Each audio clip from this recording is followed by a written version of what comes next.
Assalamu alaikum, ардактуу туугандар. Биз мынакей азыр Бакуляга келдик.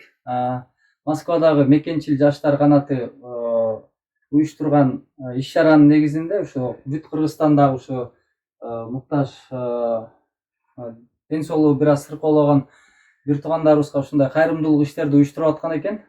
Анан ошол мекенчил жаштар канаты бир аз аманат берилген эле, ошол аманатты жеткиргени келдик.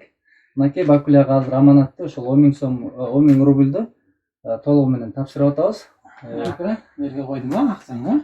Көзүң керегиңе жаратып ал Бакуля, Анан учурда Бакуля азыр жанагындай баса турган ходнокко муктаж экен. Өзү самостоятельно отура албагандыктан ошондой жана отура турган ходнок аябай необходимо экен да. Анан колдон келсе, ошто отура турган эми ходнок анан кимдей? Көптүкүрдө көл болот дейт. Мындай отура турган Көптүкүрдө көл болот демекчи. Ошону дагы чогулуп Бакуляга буюрса Кудай кааласа жакын арада ошондой ходнокту кылабыз деп ишенебиз. Ошол Москвадагы мекенчил жаштар канатынын уюштуруучуларына терең ыраазычылык, Алла ыраазы болсун. Аманатыңыздарды толугу менен жеткирдик. Иншалла.